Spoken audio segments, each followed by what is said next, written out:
When we talk about World War I, it's pretty important to realize that even the name is a recognition of our point in the present. Calling it World War I recognizes the fact that we, in our current position, understand that there was a second, even deadlier war that happened years later, and for many of the same reasons. And in many ways, the name is simply incorrect. We know that there have been several global conflicts before this. We discussed the French and Indian War as one of these in the course during the first weeks of the fall. Some historians argue that the First World War is really the first modern war, but even that definition requires an explanation of what one considers modern, or if you consider this to be a dramatic switch from previous warfare, or simply a modification of wars past. But undeniably, the conflict that ravaged the planet from 1914 to 1918 led to unprecedented death and destruction from new forms of weaponry and innovative ways of moving goods and people from place to place. The war also shaped how several nations, including the United States, responded to new and faster forms of communication, both in the form of intelligence and public opinion. In this lesson, we'll take a look at what that looked like. As a general overview from world history, these were the sides in the First World War. The Central Powers were Germany, Austria-Hungary, and the Ottoman Empire, and the Allied Powers were Great Britain, France, Russia, and Italy, who joined the Allied Powers after initially allying with the Central Powers before the war broke out. So notice that the US isn't anywhere on this map because at the start of World War I, we aren't involved, which is something we're actually pretty proud of. In Wilson's 1916 re-election campaign, he literally ran on the slogan, "He kept us out of war."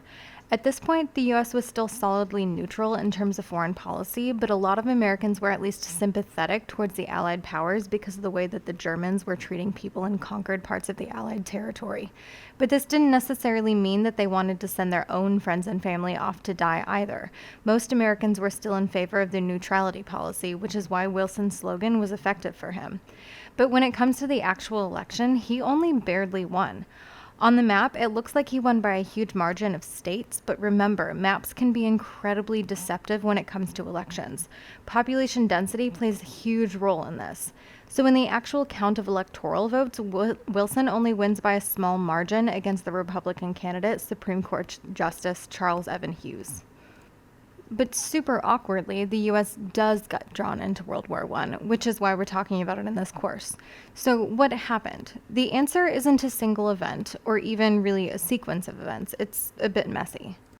The first sort of set of things that set people off was what's called the Lusitania Crisis, which was the sinking of the RMS Lusitania. Now, in the United States, we call our ships the USS whatever, so we know this isn't our ship. RMS stands for Royal Mail Ship. It's a British ship, a passenger ship that carries, among other things, mail. And so in theory, this is not a military ship of any kind. But the Germans sank it in 1915 because according to them, the British are also carrying war materials in the cargo hold, which they totally were. And that's a problem for Americans because there are also 128 Americans on board. Oops. Now, I don't want to overplay this because in the grand scheme of things, this isn't like the end of the world. I mean, almost that many Americans died on the RMS Titanic, too, just 3 years earlier. So if anything, this is really seeming more like a larger problem with the trustworthiness of British passenger ships than anything else. But it does in fact lead to enough outrage that Germany agrees to the Sussex Pledge in 1916. I want to make super clear that this pledge is not saying that Germany will stop sinking people's ships, because they're totally going to keep doing that. Essentially what it says is that Germany still totally doesn't trust anybody's passenger ships to not be carrying military supplies. So they're going to sink them still. But they agree to give a few minutes warning beforehand so that the ships can evacuate any civilian passengers before they're sunk.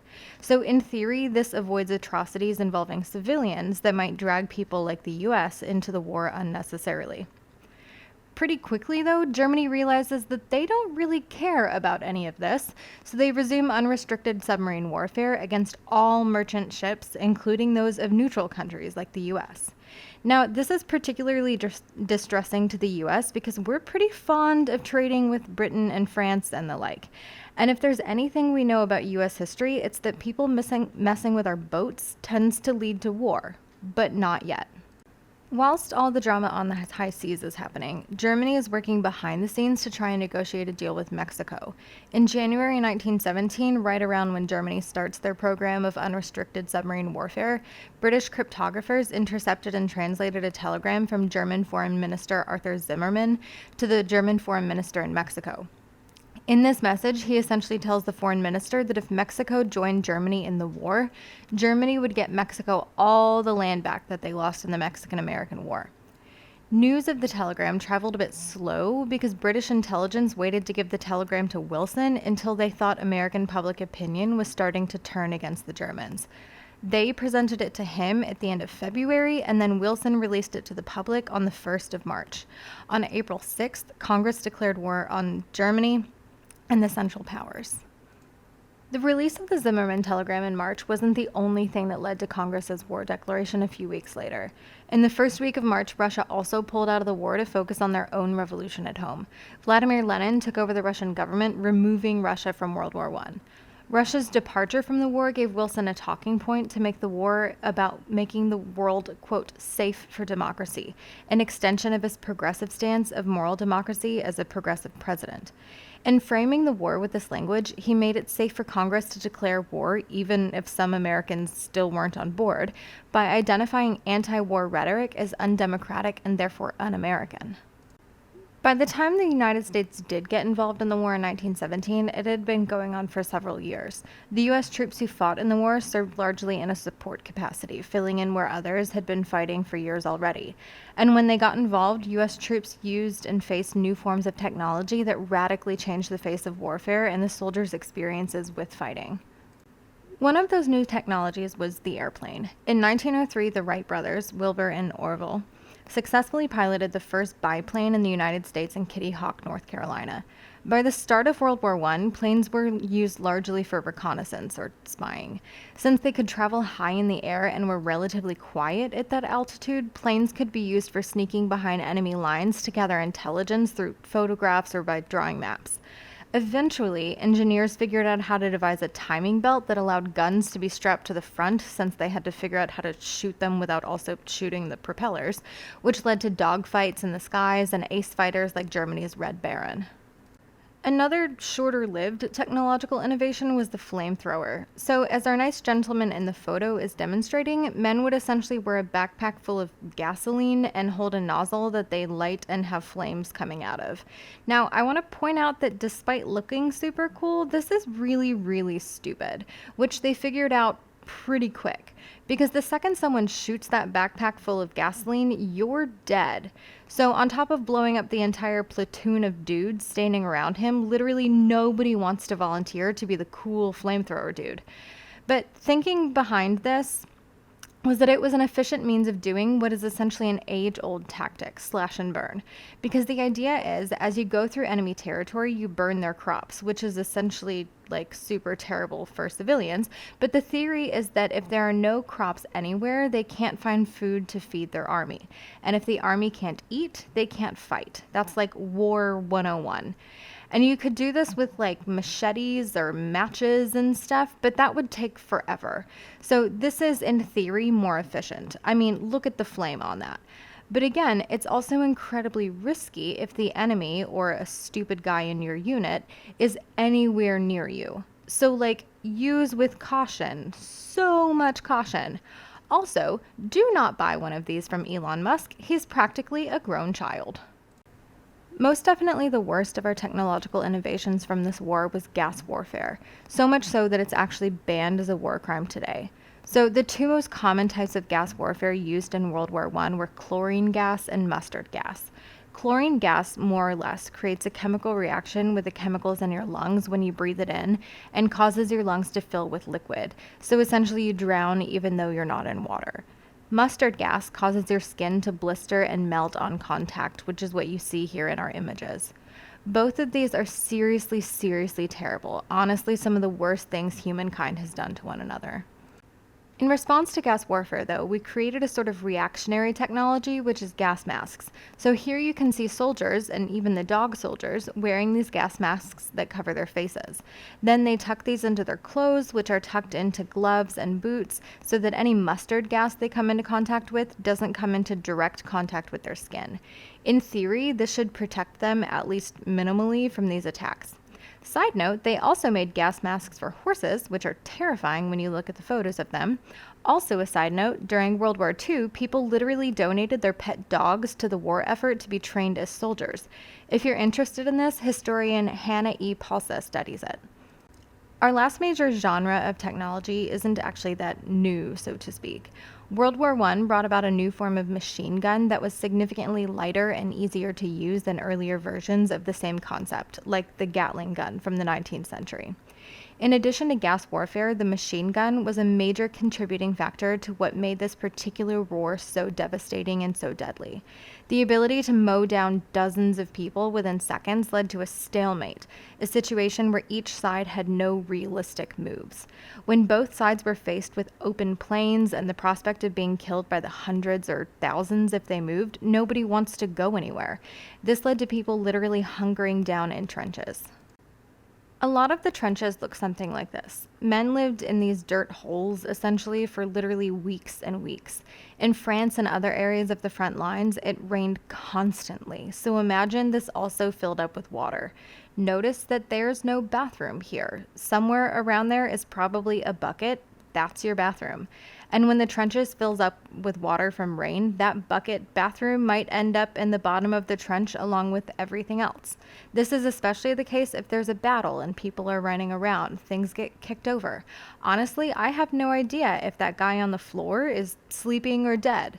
In reality, especially if a battle lasts for days, he could be either. These horrible conditions, wet, gross water around all the time, no showers, bad or no food, led pretty often to what's called trench foot, which is what you see on the right. So imagine you're soaking in the bathtub or a hot tub and your toes start to get pruny after a few minutes. Now imagine you're sitting in that same tub for 3 weeks. Yikes. Now imagine that tub is also full of trash for that entire time. That's what these men are dealing with. And this is what happens to their feet. And this isn't like new, nor is it only something that happens in the trenches. So my brother is in the army today.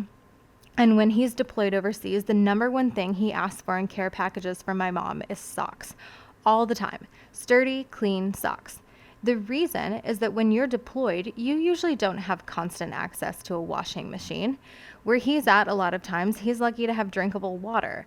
But he's walking all the time in his nasty army boots. So he absolutely must take care of his feet. Because in the army, no matter if it's 100 CE or 2020, if you can't walk, you're dead weight. So in his backpack, he has like one shirt and about 15 pairs of socks so his feet can stay dry and clean.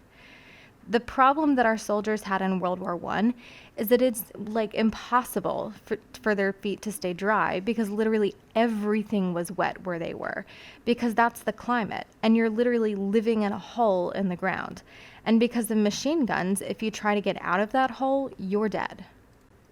Now, it wasn't this way forever, obviously, or we'd still be in World War I today. So in response to trench warfare, which remember was a response to machine guns, we get tanks. Tanks are created as a means of getting over the trenches. So in theory, you and your army dudes can get into a tank and just roll right over an enemy trench and blast them with bullets and all kinds of other terrible things along the way. Tanks were incredibly heavy and incredibly slow. But it honestly didn't matter all that much because they were also supposed to be pretty much indestructible from normal things like bullets. So the enemy troops could shoot them with normal guns all day long and they'd be fine. They could roll right over the barbed wire and stuff in no man's land, the area between the trenches, at their own pace and keep right on going. Okay, so who were these guys that we sent to supplement the lines of the British and French troops who had been fighting for 2 to 3 years already? During the First World War, they were called the American Expeditionary Forces, or AEF, under the command of John J. Pershing. Most of these men went to assist in France, which is where the vast majority of the action was. Their most notable engagement was the Battle of Argonne Forest, which you need to know for the STAR test, which was what led to the Germans retreating through, you guessed it, the Argonne Forest at the border of France and Germany. If it helps you to remember it, you can think of it as being the moment that the Germans are gone. Haha. It's important to note, though, that even though the AEF drafted African Americans during the war, it was definitely not inclusive. African Americans served in segregated units, the 92nd and 93rd Divisions, and even then, Pershing tried to push their service out to the French as often as possible. Almost all medals for distinguished service for African Americans during the war were awarded by the French, not American military. The elite unit of Buffalo Soldiers that existed before the draft weren't even used in the Western Front of the war, but were instead sent to the Central American areas of the United States and the Philippines. Equally important to preparing troops for the war abroad was conducting the war at home. The Wilson administration had to continue infusing the same spirit of making the world safe for democracy while facing the harsh reality that democracy wasn't something that the United States had even achieved itself. In response to his initial speech, African-American civil rights activist and editor of The Messenger, A. Philip Randolph, noted that he'd rather make Georgia safe for African Americans than make the rest of the world safe for democracy. Famously, suffragettes picketed the White House during the war to point out the fact that while Wilson was trying to make sure everyone else had basic democratic rights, over half of his own country still couldn't vote just because of their sex.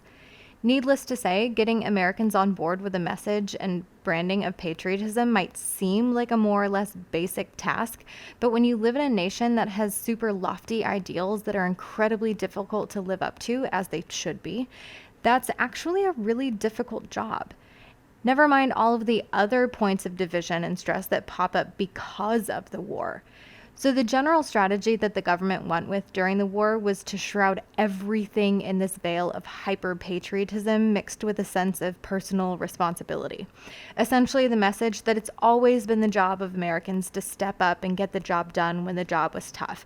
And this is no different than any other job. And if that means that we have to make some sacrifices, then we'll do that because it's for the men, almost like when you do almost anything because it's for the children. So here's what that looks like. First and foremost, war is expensive. This is like rule number one to all wars ever, which is why if you ever hear a politician telling you that they're going to cut your taxes while we're in the middle of a war, or even in the middle of something that resembles a war or is militarily expensive, like we've been living through since roughly the beginning of this century, they are probably lying to you. Or they're cutting money from some other part of the government and you need to figure out where that is and if it's important to you. But all that to say, World War I was stupidly expensive, like to the extent that our normal ways of paying for wars just wasn't cutting it anymore. So the government decides to raise money through what are called war bonds, which is essentially an IOU from the government to you. So you go to your local government office, which 9 times out of 10 is the local post office, and you tell them you'd like to buy a war bond for, let's say, $50 because you're feeling generous. They say, gee golly, thanks, and they give you a bond, which is a piece of very official government paper that says in X number of years you get that money back, plus a certain amount of money, we'll say like $10. Now, this is all well and good. I mean, we have bonds and other aspects of the economy. It's essentially an investment. So look at you being financially responsible and adult-like, except that the problem here is that if your team loses the war, you get nothing. Because your government is going to be like heckin' poor, which will honestly be the least of their problems probably. So really think of this more like a gamble or a bet than an investment. But if you're into that kind of thing, awesome. It's like Vegas, but like more high stakes because your country could also be invaded. Cool. So they get people to buy these with all sorts of propaganda, like these posters here. A lot of them, as you can tell, are aimed at women since the dudes are away fighting. So the first one is telling them like, chica, so sorry that your lady parts preclude you from being able to work a weapon for your country, but you should totally give us all your money instead. Or the one in the middle is like trying to challenge you to essentially outdo your dude by giving more money than he can give in his energy in fighting. And honestly, I don't know who drew this one because he 100% looks like he's dancing here, or at least stabbing the guy like, ooh. But the third one on the right is actually my favorite in terms of trying to appeal to women, because they're like, look, if you give us money, we'll give you this shiny button. Because honestly, the women of this time period loved one-upping each other and like their patriotism by literally wearing things on their clothes.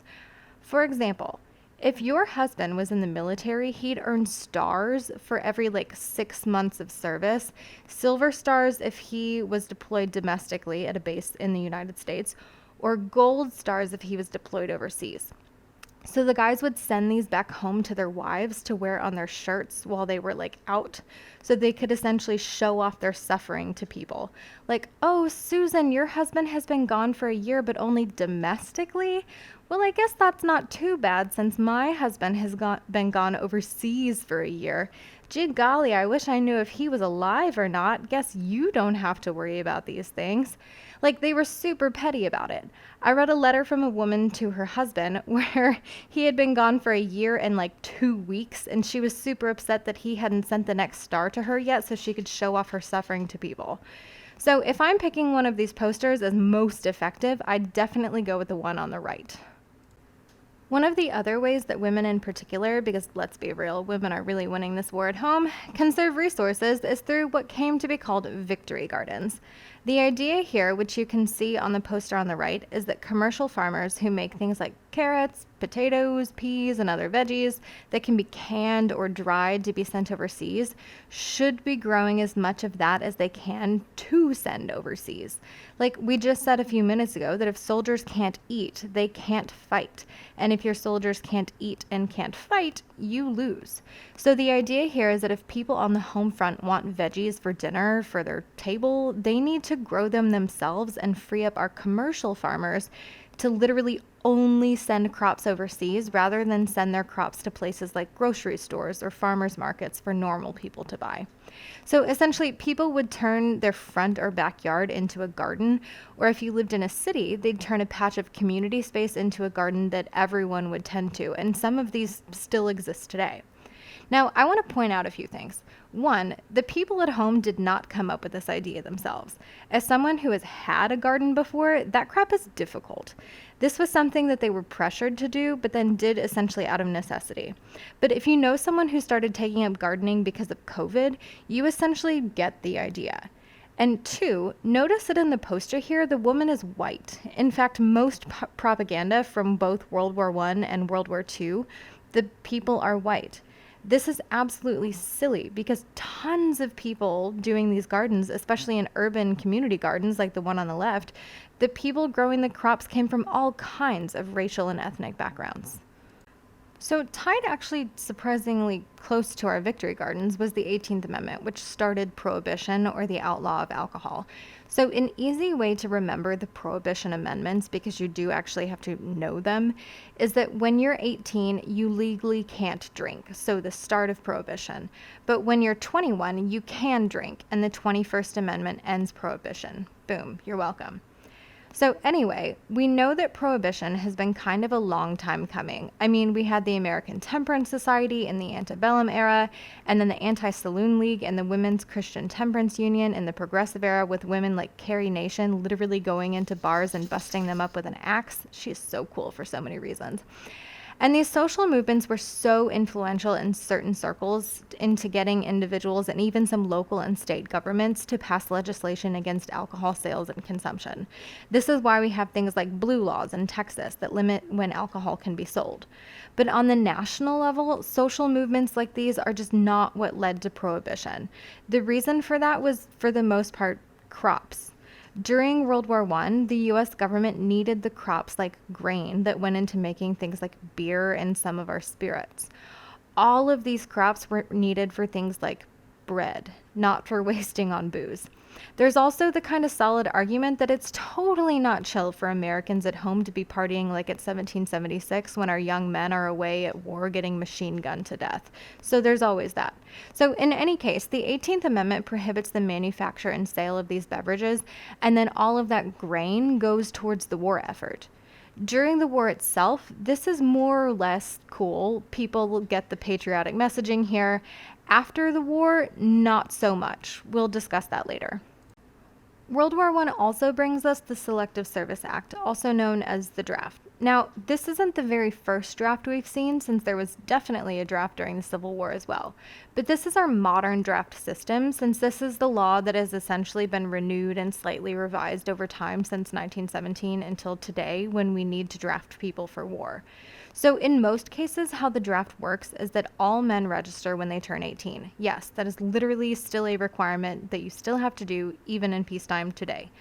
And then, if the government needs to institute a draft, there is a sort of lottery system. So, for example, they might set it up to say that next week they're going to go with men whose birthdays are in February through June, and then they randomly draw 5 numbers from a hat: 11, 23, 5, 1, and 30.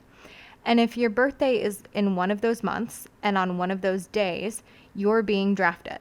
So you get a card in the mail that tells you to report for a physical, and assuming you pass that, you're going to war and wherever the military sends you. Now, if you aren't a fan of these things, you need to be a bit careful about how you express that discontent, because in our effort to, quote, make the world safe for democracy, the government was definitely cracking down on everyone's rights to free speech. In 1917, the Espionage Act made it a crime for someone to inspire dissent against the war effort in writing or through mail. Now, I want to point out that one, this is not something that someone says. It's something that is passed around in like a flyer to an event or a pamphlet or a book. And two, it has to actively be trying to disrupt the war effort or create arguments that would lead to massive protests, which is where this becomes a violation of the First Amendment right to peaceful protest. So it can't just be a post-it note that your coworker gives you that says, "This war sucks." It has to say something like, "This war sucks, so let's pick it outside the airplane factory," because that would potentially disrupt the war effort. The following year, the Sedition Act outlawed, quote, disloyal, profane, or abusive language about the U.S. government, which arguably is super vague and incredibly legally sketchy.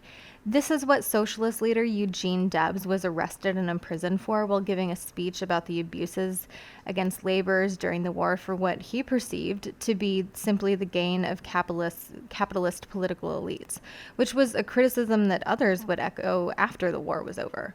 Fellow socialist Charles T. Schenck filed suit against the federal government in 1919 in the court case Schenck versus United States, arguing that the Espionage Act violated the First Amendment's free speech clause. Ultimately, the court sided with the federal government, arguing, quote, speech protected by the First Amendment may become subject to prohibition when of such a nature and in used in such circumstances as to create a clear and present danger, that they will bring about the substantive evils which Congress has a right to prevent, end quote. Ultimately, the most important part of this language are the phrases clear and present danger and the word substantive.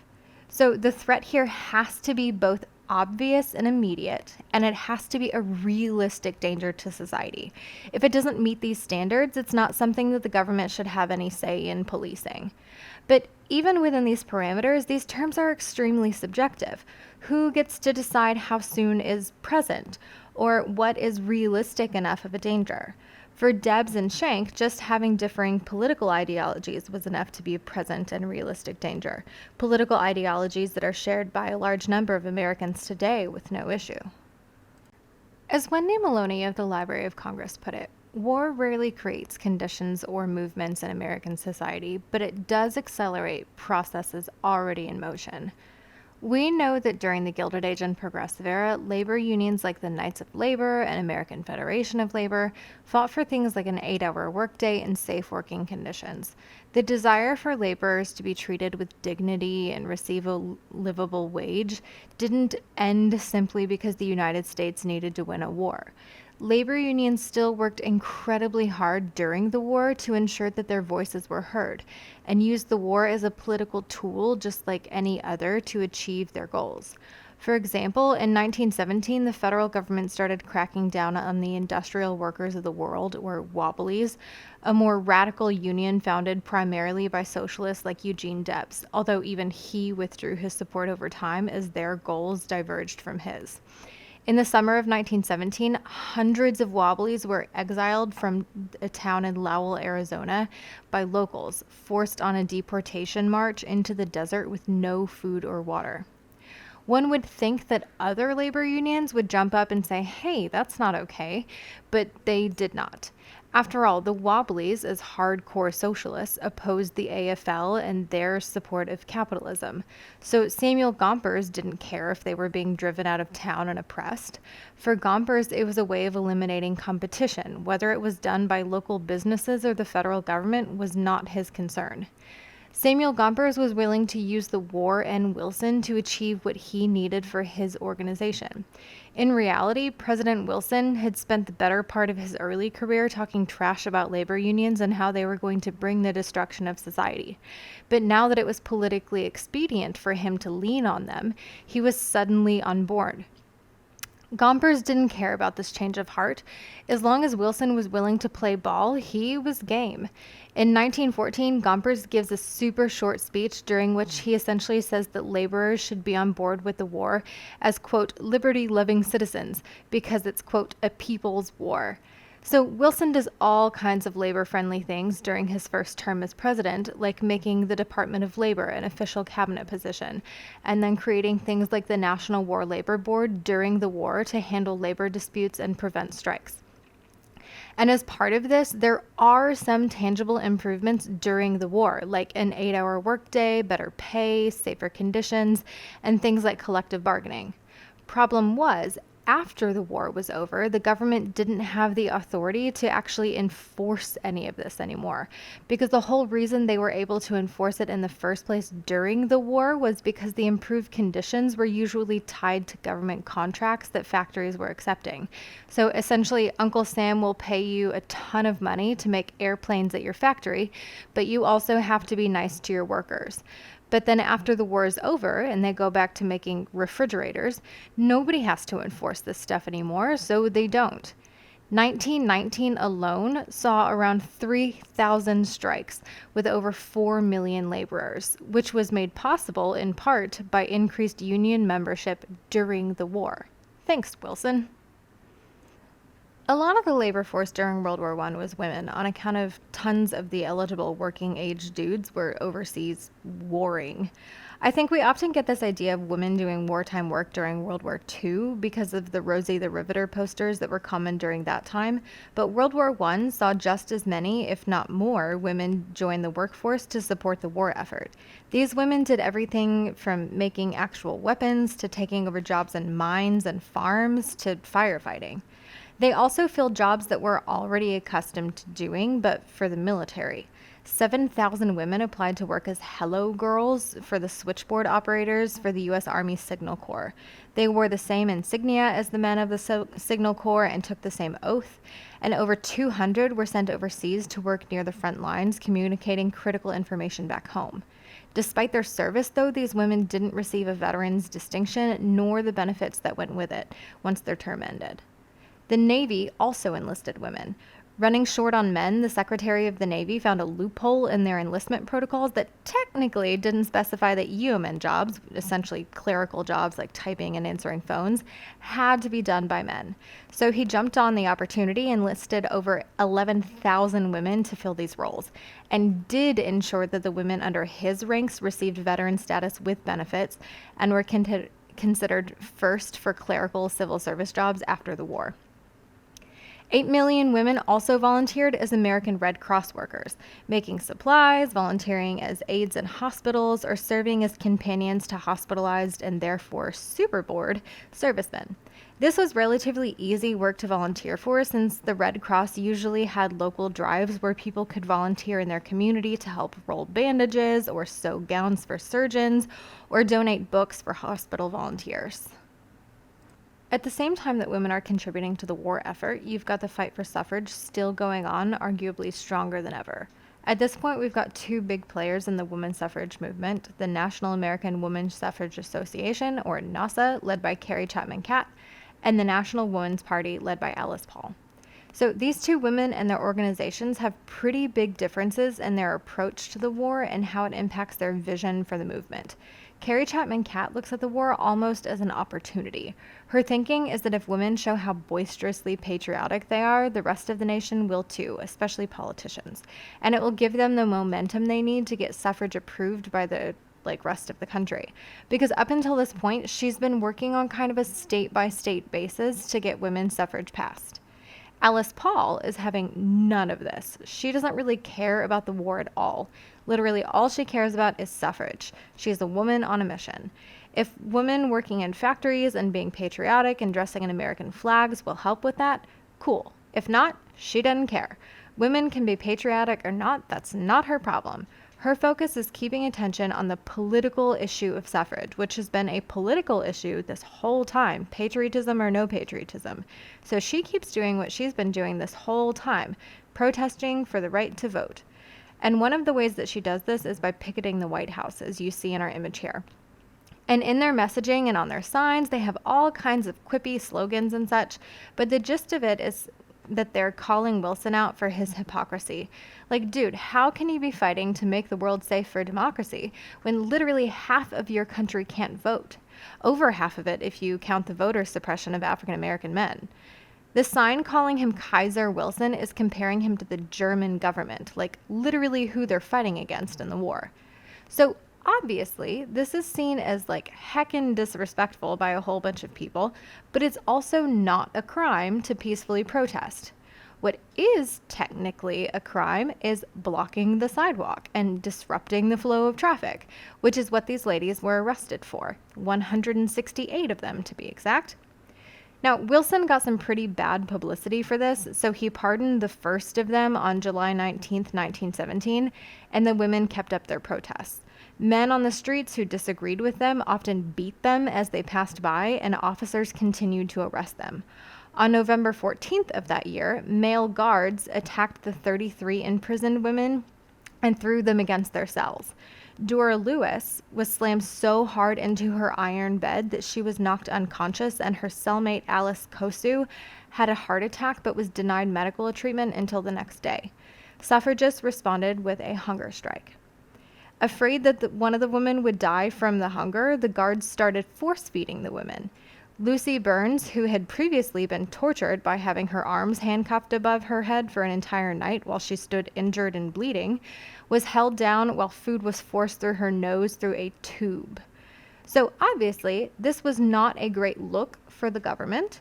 And when news got out of their torture, the women got a new hearing before a judge who pretty immediately decided that they needed to be released before they were literally killed.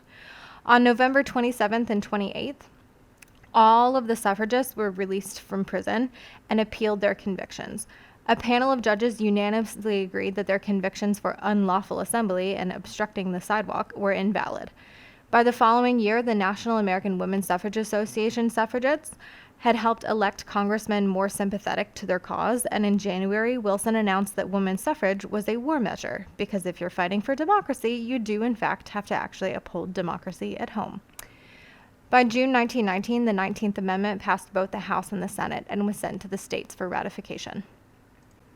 Despite being left out of virtually all government messaging and only reluctantly pursued as members of the armed forces, African Americans played a critical role in World War I as workers.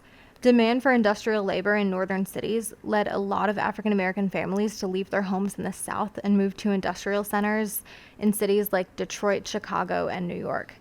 A similar Great Migration occurred during World War II, drawing families to the West as well, since that war had a significant Pacific front that required more industrial centers centered there. It's super important to point out that even though a lot of African Americans were leaving the South, at least in part because of rampant racism, they didn't find havens of equality in the North. Just as has always been true in U.S. history, the northern United States was just as racist as the South. The primary difference was that their laws didn't necessarily codify this racism in the same structural ways. Case in point for this would be the East St. Louis race riots of 1917. In a St. Louis meatpacking plant, new contracts from the government caused workers to go on strike. This wasn't technically illegal, but other factories in the area, like the aluminum ore plant, worried that this might happen at their plant as well. And more importantly, the government, who ran their contracts, worried that it was a possibility. So they brought in black strike breakers, men from the South, to take over these jobs. For the African American men who took the jobs, this was a government job that they were hired to do. And keep in mind that in the vast majority of the cases where unions existed, which was pretty much never in the South, they were almost always excluded. So these guys who have just moved to St. Louis as part of the Great Migration show up to work and do the job they're hired to do. And the white people they're replacing, which again, not their fault, are super pissed because one, their bosses have painted them as unpatriotic for holding up production to begin with, and two, they're being replaced by people they hate. So what happens is that white people start driving through the black neighborhoods because, segregation, and shooting up their homes. And they do this for months, terrorizing people's families. And so one night, two black men, thinking that they're coming up in the Model T of the guys who have been shooting up their neighborhood, walk up to a car and shoot the white guys inside. Keep in mind that literally all of the Model Ts look pretty much the same at this point. Bad news, other than that killing people is generally bad, these guys were undercover cops, which is why they were suspiciously just sitting in that car. So now all of the white people go on an absolute rampage through East St. Louis, terrorizing black families in their neighborhood in a series of riots that W.E.B. Du Bois described like this. So hell flamed in East St. Louis. The white men drove even black Union men out of their unions, and when the black men, beaten by night and assaulted, flew into arms and shot back at the marauders, 5,000 rioters arose and surged like a crested storm wave from noonday until midnight. They killed and beat and murdered. They dashed out the brains of children and stripped off the clothes of women. They drove victims into flames and hanged the helpless to the lighting poles. Fathers were killed before the faces of mothers. Children were burned. Heads were cut off with axes. Pregnant women crawled and spawned in dark, wet fields. Thieves went through houses and firebrands followed. Bodies were thrown from bridges, and rocks and bricks flew through the air. St. Louis is only one example of the type of racial hatred that would follow African Americans during World War I and the Great Migration and into the 1920s as the nation emerged financially prosperous from the war. In December 1918, a mob of white men in Kentucky lynched a recently discharged black soldier named Charles Lewis in his uniform after a police officer falsely arrested him because he, quote, fit the description of a robbery suspect. During what NAACP leader James Weldon Johnson called the Red Summer of 1919, white supremacists lynched nearly 100 black people and launched dozens of racist clashes throughout the United States.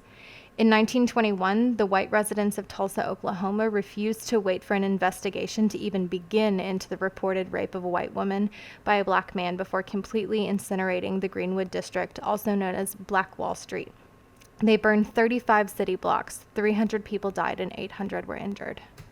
Racism also still filled the South and West, where Mexican workers filled the fields left in the void of the Great Migration.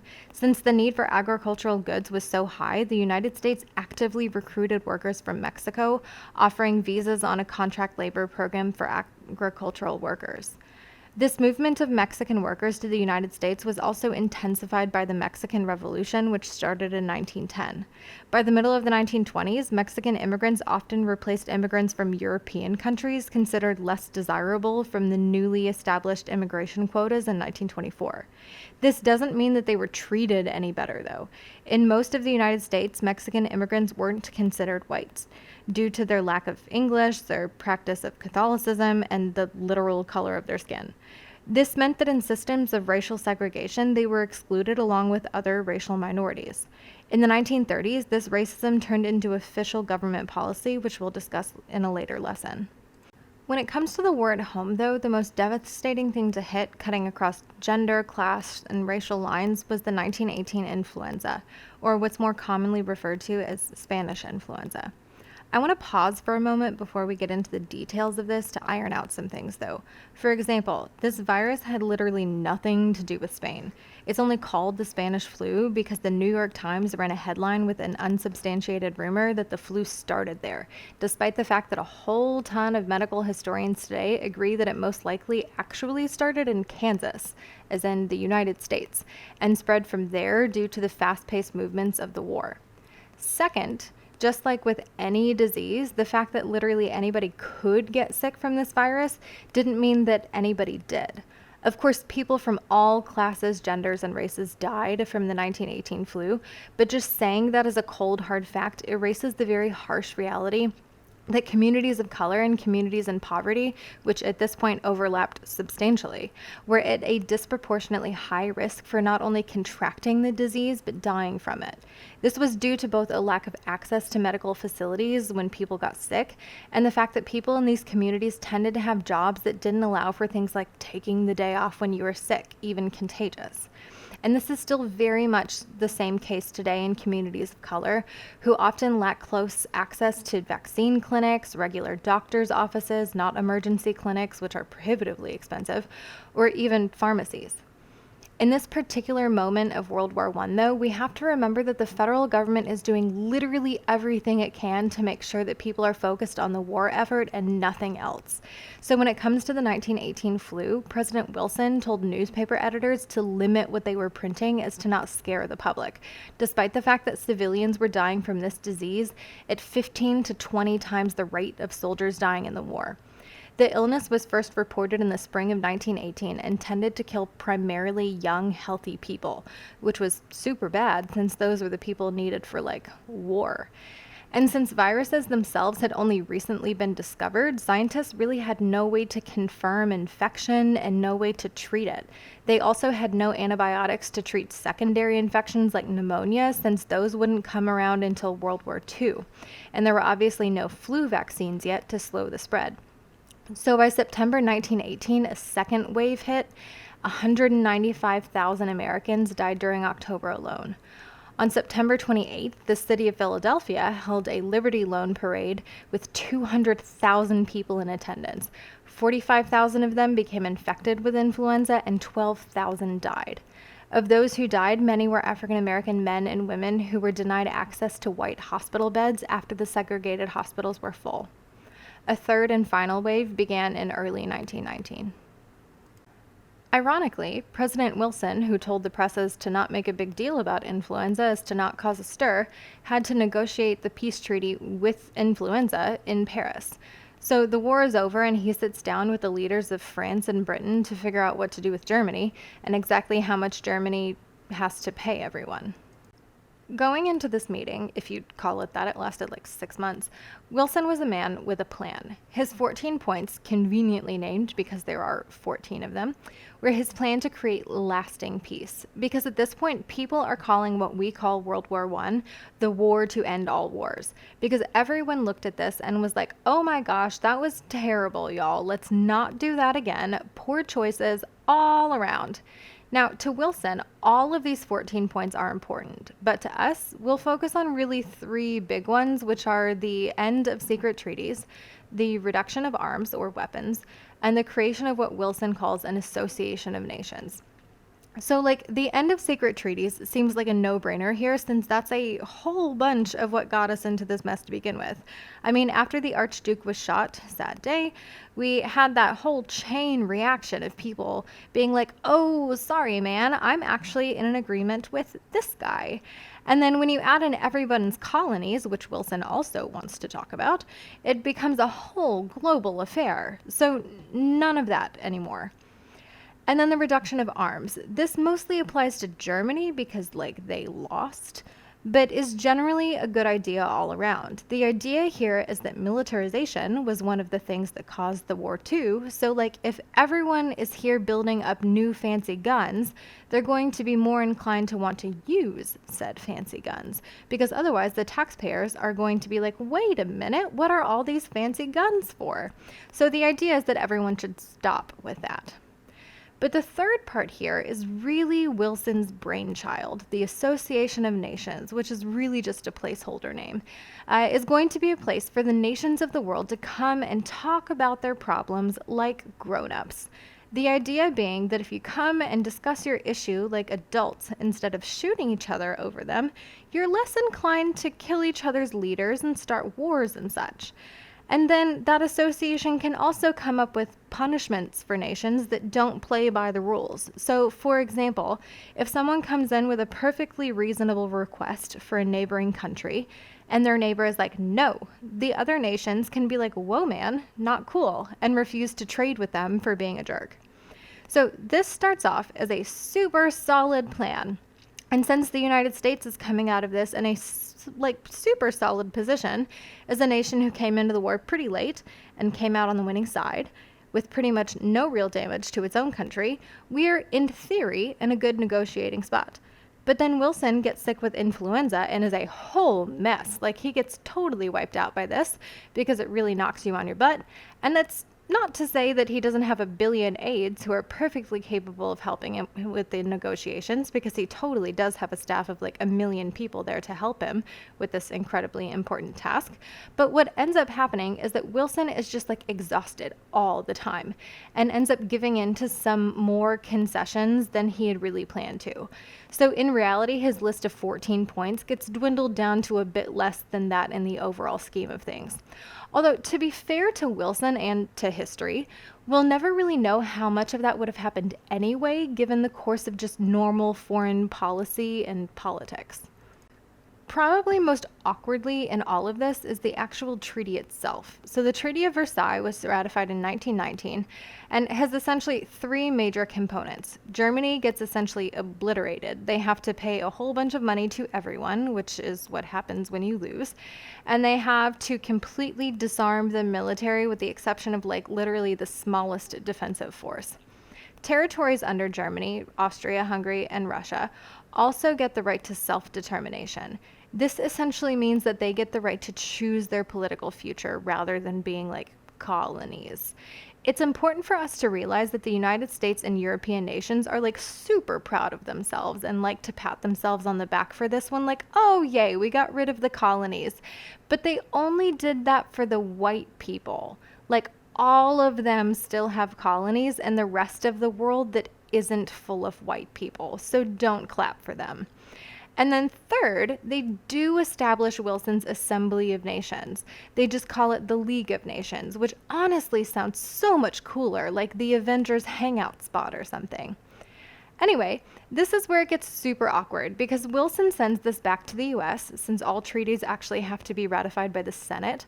And they're like, wait a minute. Because in Article 10, which is what the Roman numeral X is, for those who haven't seen that part of math in a while, it says that each member of the League of Nations has to, quote, protect the integrity of other nations.